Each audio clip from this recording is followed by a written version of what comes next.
menerima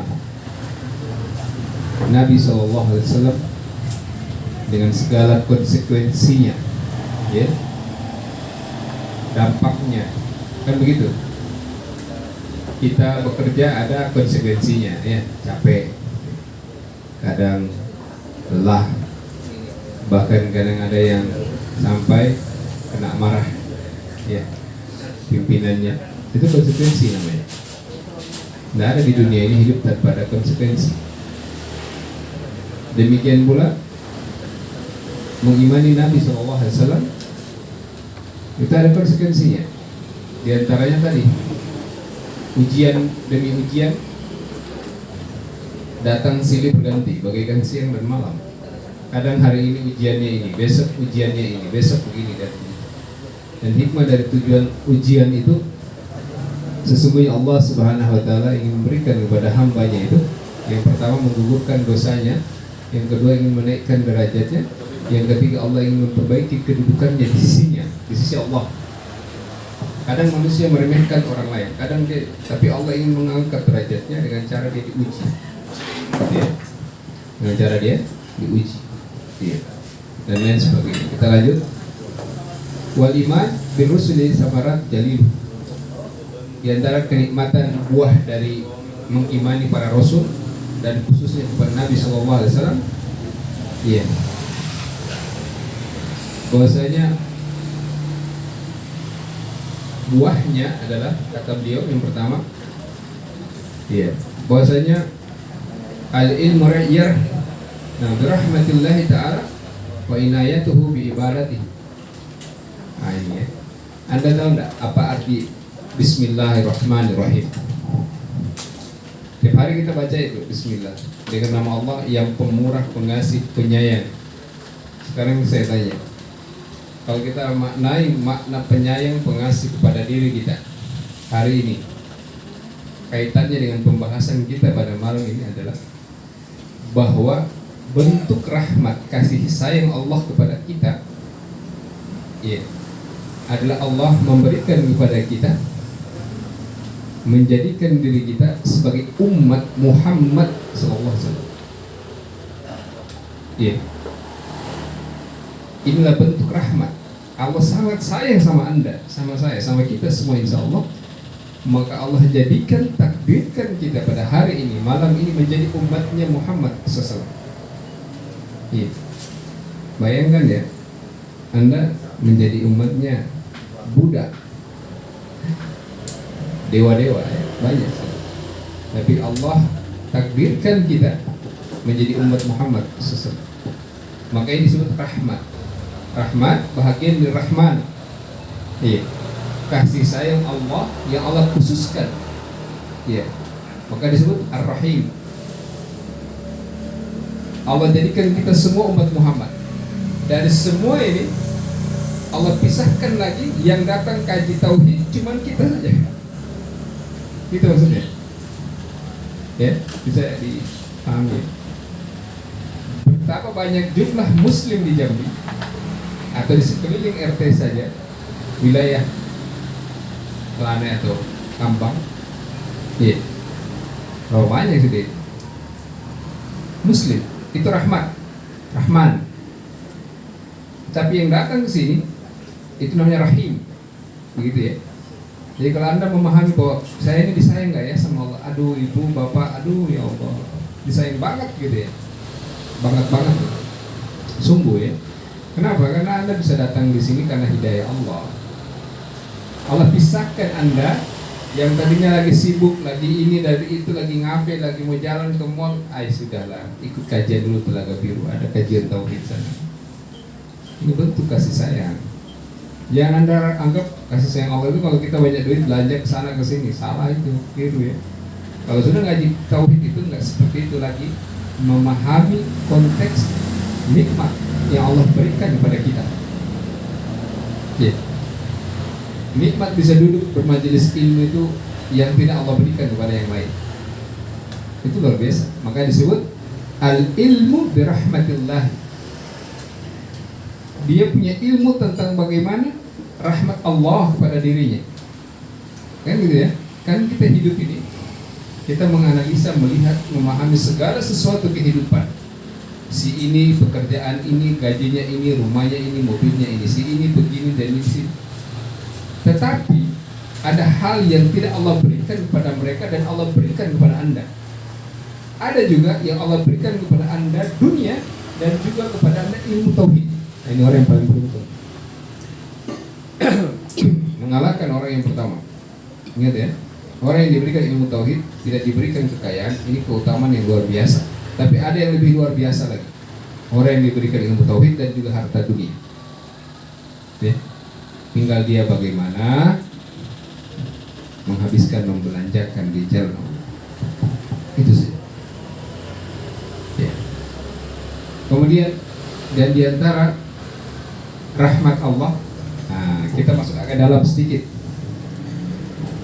Rahmat Allah, kasih sayang Allah kepada kita, yaitu Allah berikan utus Nabi SAW. Sudah. Tujuannya untuk beribadah kepada Allah. Kemudian berhukum sesuai dengan hukum Allah. Kemudian yang ketiga beliau sebutkan agar manusia itu ya tetap tahu jalan yang lurus dan yang tidak lurus. Ila siratal mustaqim. Makanya dia harus punya ilmu. Ya, ini bagaimana hikmah manisnya seorang itu menerima dan mengimani Nabi SAW. Ya, Allah akan tambahkan ilmunya. Kenapa para ulama kita rela menjual hewan, rumah, ternak, bahkan Imam Bukhari ya, berjalan kaki berbulan-bulan hanya mencari satu hadis, nyawa taruhannya. Ada yang tahu kenapa? Karena manisnya iman kepada Nabi Muhammad SAW, mengalahkan ujian, mengalahkan harta yang dimiliki. Jadi kalau ibu-ibu, kalau suami salah sedikit, lalu minta pisah, minta cerai, macam mana masuk surga? Hah? Anda mau masuk surga tapi nggak mau diuji, ya Allah, itu jangan jadi manusia, jadi malaikat saja, atau jadi debu, nggak ada. Tapi kalau Anda berpikir saya nggak mau diuji oleh suami saya, Ustaz, jangan nikah. Itu jawabannya. Kalau KDRT boleh gitu, tapi ada penjelasannya. Ya, mungkin suaminya atau istrinya misalnya ya, kadang-kadang mungkin ya. Nah, itu nanti pembahasannya tanya jawab. Simpan aja dulu. Ini kalau kita tanggapi bahaya ini. Nanti. Tapi bagus ya, tolong disimpan dulu. Ya, WP ya. Baik. Jadi kita kembali lagi bahwa kita semua yang duduk di sini ini mengamalkan ayat di surah Al-Fatihah. Yang pertama Bismillahirrahmanirrahim. Betul? Iya. Dengan menyebut nama Allah. Oke? Kita lagi berzikir kepada Allah sekarang. Yang kita bahas tentang Allah, tentang Allah, tentang Allah. Ar-Rahman, kasih sayang Allah. Allah berikan kita hidayah datang ke sini. Bawa anak, bawa istri, bawa tante, bawa saudara, dan lain sebagainya. Bawa kawan. Ar-Rahim, Allah khususkan Anda di sini. Orang lain tidak Allah ajak sini. Kemudian berikutnya, Alhamdulillah. Ya, segala puji-pujian lillahi rabbil alamin. Hari ini kita bersyukur betul.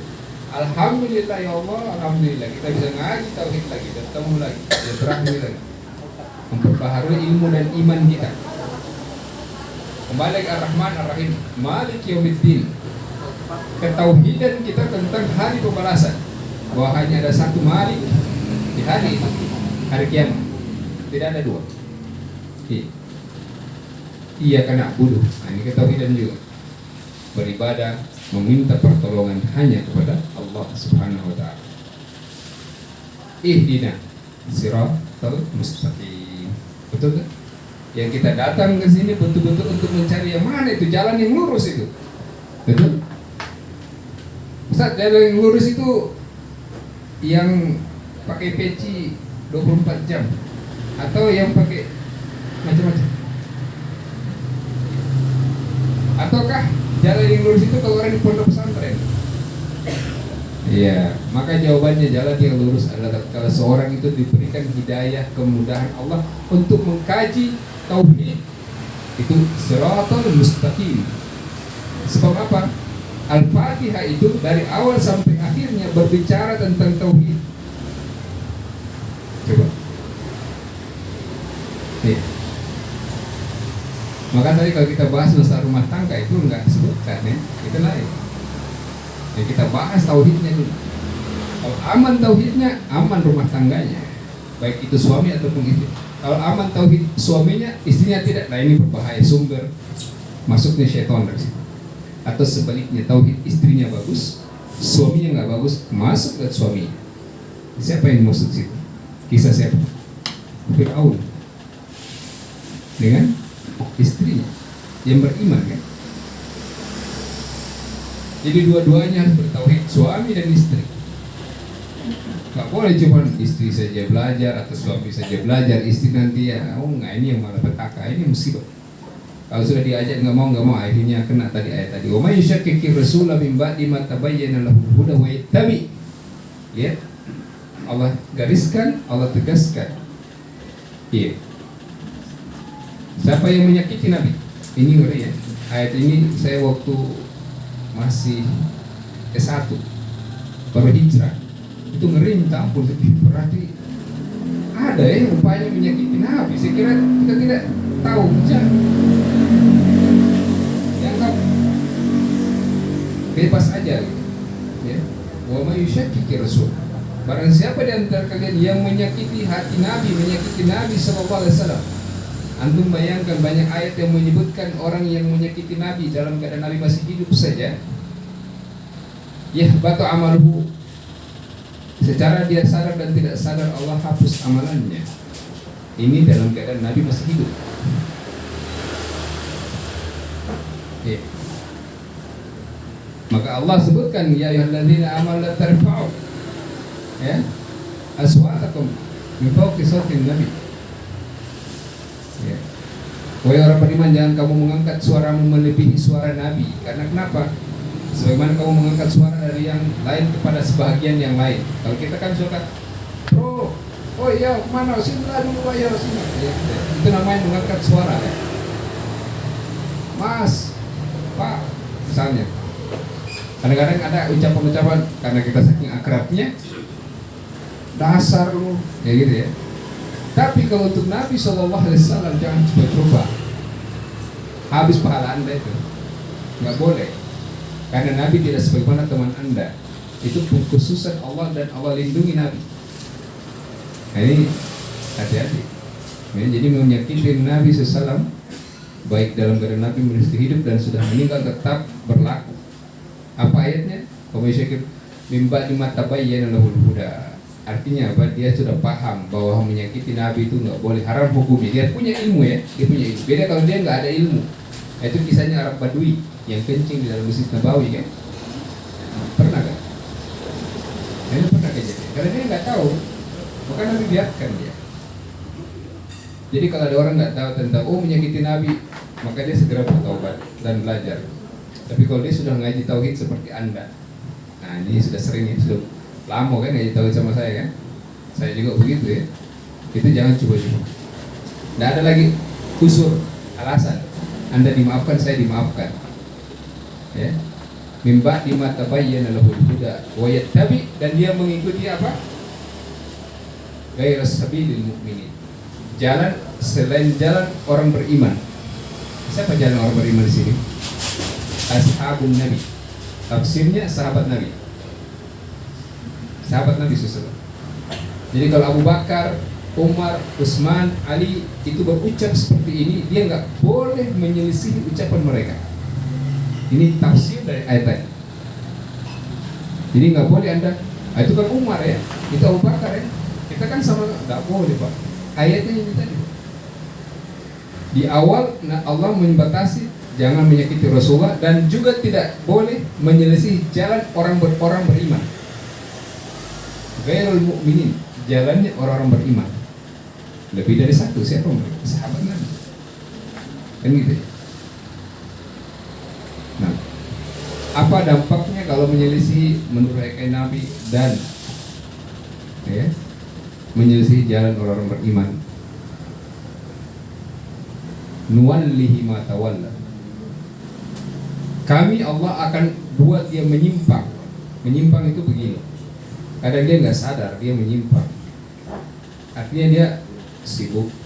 Oh kayaknya enggak, aku lagi asik-asik aja ini, ya. Lagi enak-enak dalam keadaan ini dan itu. Dia anggap bahwa dirinya di atas kebenaran. Bukan sholat, bukan ini puasa ya. Tapi di sisi yang lain dia durhaka dengan ibunya, dia durhaka dengan suaminya. Dia anggap bahwa kan aku sholat, walaupun durhaka ini dia. Ini kan ada sebagian orang kayak gitu. Dia anggap bahwa aku kan yang penting puasa, yang penting sholat. Walaupun durhaka dengan suami, ya walaupun gitu. Atau durhaka dengan ibunya, terus menerus dia lupa, dia nggak tahu cara berbuat baik dengan ibunya, atau dia nggak tahu cara berbuat baik melayani suaminya. Nggak paham ya ini, ibu-ibu. Demikian pula bapak-bapak, kadang-kadang hak-hak istrinya ya dilanggar dengan cara tadi ada fisik, kontak fisik dan lain sebagainya. Nah, ini kita bahas. Nuwallihi ma tawalla, kami akan menyimpangkan dia. Artinya dibiarkan dia menyimpang tanpa dia sadari sejauh-jauhnya, jauh, tambah jauh. Wa nuslihi jahannam, dan tidak sampai di situ Allah berikan kepada dia yaitu musibah, tidak bisa bertobat.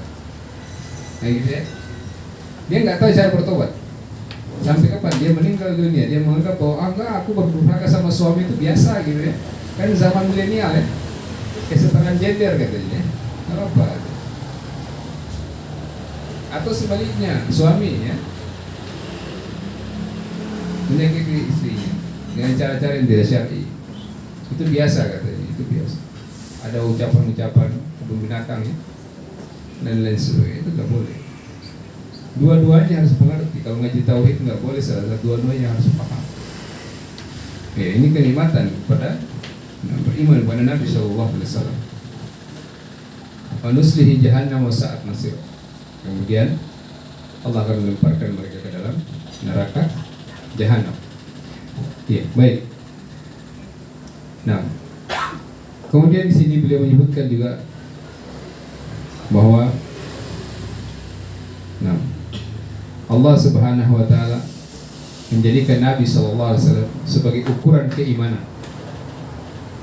Ukuran keimanan. Jadi kalau dibilang apa ukuran keimanan, maka ingat ayat ini. Kan gitu ya. Ingat ayat ini baik. Makanya ibu-ibu sekalian, bapak-bapak ya. Kadang-kadang ayat-ayat seperti yang saya sebutkan ini penting.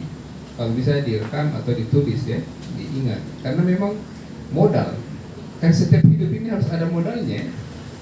Transaksi namanya. At-tijarah. Tijarah itu transaksi kita dengan Allah. Transaksi kita dengan Allah seperti ini. Ada ayat, kita simpan, kita catat, kita hafal. Ya, itu namanya modal. Seorang muslim penuntut ilmu itu dia nggak punya modal. Sekarang saya tanya, jujur aja bapak-bapak ya, ibu, Anda punya modal bertransaksi dengan Allah? Coba jawab sekarang. Kalau saya tanya, siapa yang berani katakan? Saya sudah punya modal Ustaz transaksi dengan Allah. Pertanyaan kedua saya tanya, berapa banyak sudah ayat yang Anda hafal? Berapa banyak hadis yang Anda hafal? Itu namanya transaksi. Modalnya itu hafalan ayat maupun hadis. Maka anak-anak kita, ibu, bapak, jangan dibiarkan mereka itu bermodalkan kamu kuliah aja S1, kamu begini aja, kamu ambil ini jurusan ini, pokoknya kamu harus punya modal hidup. Betul? Iya, coba ya, kita selama ini menyiapkan anak-anak kita, istri kita, nah kamu harus punya modal hidup, pegangan hidup, kamu harus punya ini dan itu untuk hidup, betul? Modal. Pertanyaannya adalah, pernahkah kita berpikir bahwa, kamu harus punya modal juga untuk akhirat, bertransaksi dengan Allah. Dan modalnya adalah hafalan ayat dan hafalan hadis. Kan begitu. Sebab kalau bertransaksi dengan Allah harus pakai ilmu. Anda pernah bertemu Allah? Kan tidak pernah. Maka mau bertransaksi dengan Allah, apa keinginan dan kehendak Allah? Dari mana kita tahu? Al-Quran. Kan begitu. Kita tahu apa kehendak Allah, apa larangan Allah, apa perintahkan Allah pada apa yang Allah cintai, sayangi pada diri kita. Dari mana kita bisa paham? Itulah Al-Quran. Oh, ternyata ayat. Nah, ayatnya salah satunya ini. Ya, Ibu ya. Jadi Ibu Bapak sekalian, cara kita bertransaksi dengan Allah itu maksudnya kita mengetahui, memahami, mengilmui apa yang Allah mau pada diri kita. Ini ayat yang terakhir saya sebutkan di pengajian kita, nanti buat kita buka sesi tanya jawab. Begitu ya. Jadi kalau Ibu Bapak sekalian mau punya modal yang banyak, banyaklah mencatat, banyaklah merekam, lalu hafal ayatnya, hafal hadisnya. Karena kita dulu dikasih tahu begitu sama guru-guru kita. Kerjaan tiap hari hafal terus, Pak. Pelajaran sebelum dimulai dipanggil satu-satu hafal. Ya. Jadi bisa kita ngaji Sahih Bukhari ya, itu kan agak panjang, ada rawi-rawinya, bukan cuma matan hadisnya. Itu tidak bisa mulai kalau ditanya satu-satu. Ayo, tutup buku, hafal, berdiri. Salah, kalau salah berdiri. Nah itu bagus ya, itu biasa. Nah itu ternyata Masya Allah ya, cara kita bertransaksi dengan Allah menghafal ayat dan hadis. Ini kan kebanyakan kita menghafal lagu Waliben ya, satu album pula. Mantap ya. Mau juga apa? Ada udang di balik terigu? Ada apa? Ada apa dia? Tapi pernahkah dia menghafal hadis? Nah itu dia pertanyaan. Jadi seperti itu ya, bertransaksi dengan Allah, banyak-banyak menghafal Quran, paling tidak baca dulu ayatnya apa ya, lalu dihafal. Jangan dibiarkan hidup kita kosong begitu saja tanpa membaca atau menghafal Quran. Dua ya, kalau Anda bisa menghafal dibaca. Tapi kalau tapi saya rasa Anda ini semuanya kan orang terpelajar ya, SD, SMP, SMA, S1, S2, ada S3 pula, ada yang mau profesor ya. Ini kan mampu ya, orang mampu semua, masa tidak mau menghafal kan gitu. Orang dulu saja nggak sekolah ya. Sahabat itu nggak sekolah, tapi hafalannya minta ampun ya. Ibnu Umar itu berapa ribu hadis dihafal ya. Ibnu Hatim Ar-Razi itu dikenal sebagai rekamannya para tabi'in, rekaman. Dulu tidak ada rekaman pakai sekarang video kan. Ibnu Hatim Ar-Razi itu kalau duduk itu apa kata gurunya sekali saja itu sama dengan apa yang diucapkan gurunya. Itu orang dulu memang dia hafal itu Pak. Maka kata ulama, al-ilmu fis sudur wala fis sudur. Ilmu itu di hati, artinya di hafalan, bukan di tulisan saja, dihafal. Jadi saya lebih senang ibu bapak semuanya, apa yang ditulis, apa yang didengar, dipelajari, itu pulang dihafal, dicari ayatnya, dihafal. Jadi dipisahkan. Pagi ini jam 7 pagi ambil terigu, ambil telur, taruh di situ. Ambil buku yang sudah dicatat ayat-ayatnya, ambil 2. Baru hafal dulu ini. Sebelum adonan bikin kue itu dikerjakan. Itu namanya transaksi. Kan Anda bikin kue transaksi dengan siapa? Kan dengan manusia, dengan dunia kan? Kok masa transaksi dengan Allah diabaikan? Ya. Jadi sekali lagi kita ngaji tauhid ini harus betul-betul manfaatkan waktu kosong ya. Waktu sisa umur kita yang datang tinggal setengah hari lagi atau 1/4 hari. Jadi memang begitu Bu. Ayat-ayat ini atau di rumah dicari ayat, dipisahkan, dicoret di stabilo. Kayak ayat hafal ayat ini. 3 hari ke depan pokoknya saya harus hafal ini ayat. Ini namanya transaksi. Anda sudah amalkan ini? Belum? Kalau belum mulai besok. Adil ya. Kita ini nggak adil dengan Allah. Kita selalu bertransaksi, tapi dengan Allah nggak mau bertransaksi.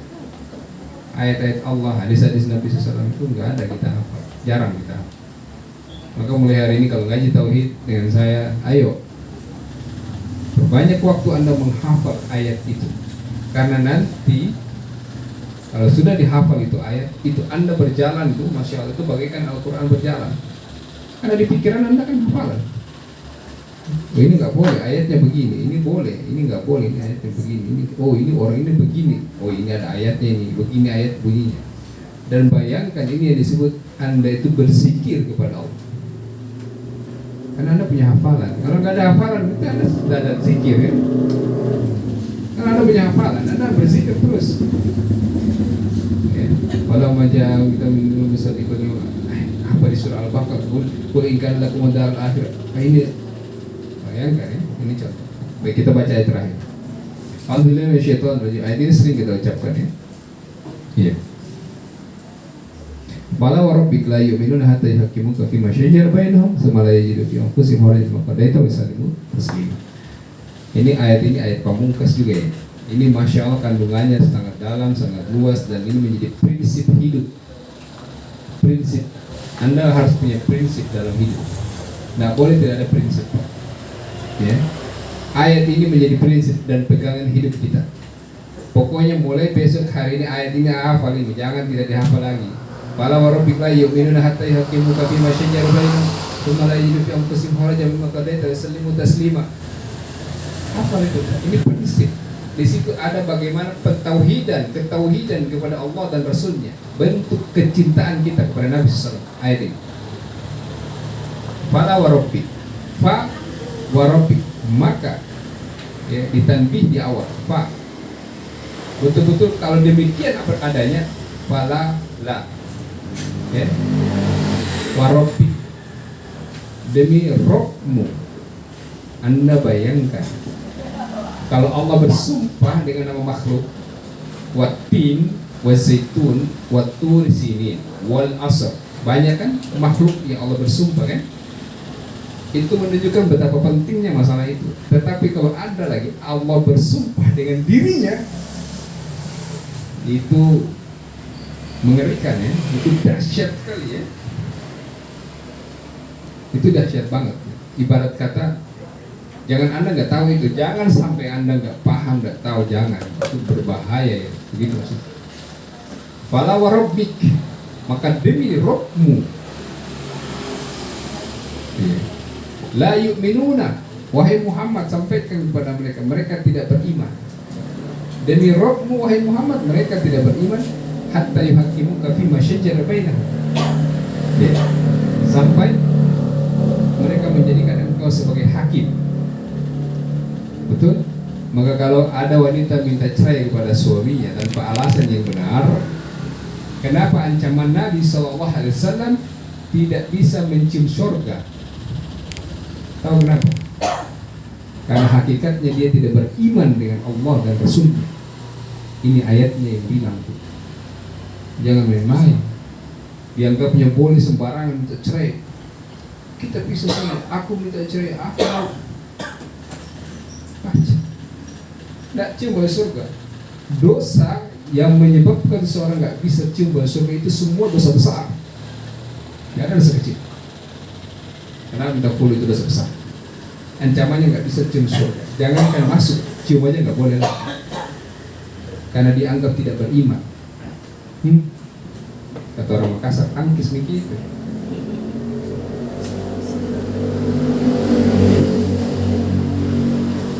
Yeah. Jadi bukan perkara tersakiti, terzolimi, bukan cuma itu. Perkaranya adalah keimanan Anda itu dipertaruhkan dengan surga. Yeah. Dianggap tidak beriman. Yeah. Jadi betapa kuatnya Allah menetapkan hak seorang laki-laki Sampai-sampai Allah mengancam wanita jangan mudah minta cerai, berbahaya. Apalagi kesungguh-sungguhan, sudah urusannya dengan Allah itu, bukan lagi dengan suaminya itu. Ini ayatnya. La yu'minuna, dia dianggap tidak beriman. Makanya ancamannya tidak bisa cium surga. Oke.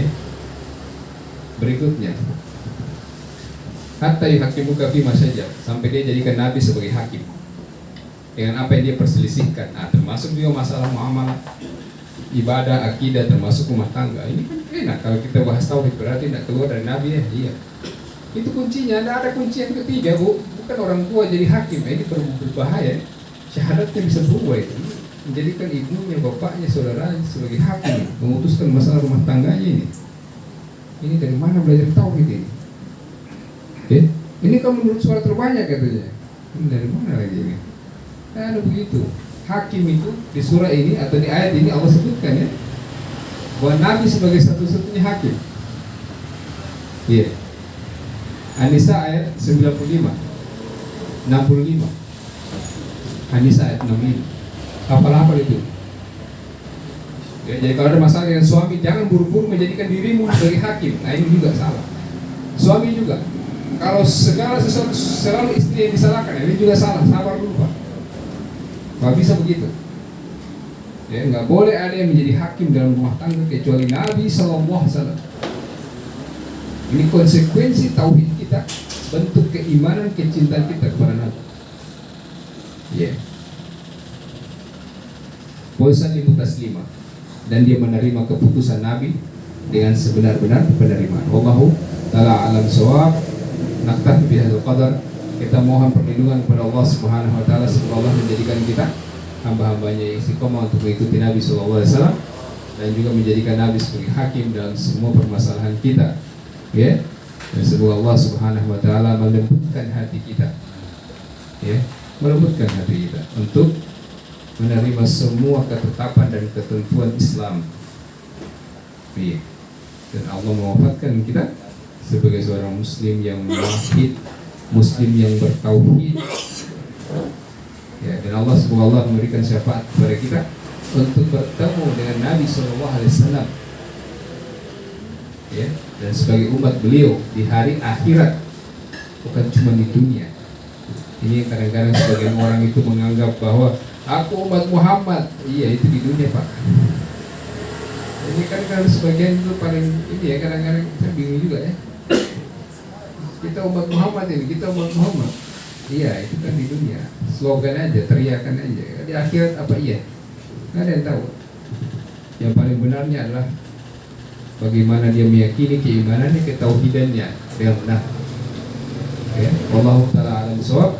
Subhanakallah wa bihamdika asyhadu an la ilaha illa anta astaghfiruka wa atubu ilaik. Assalamualaikum warahmatullahi wabarakatuh. Waalaikumsalam warahmatullahi wabarakatuh. Bagaimana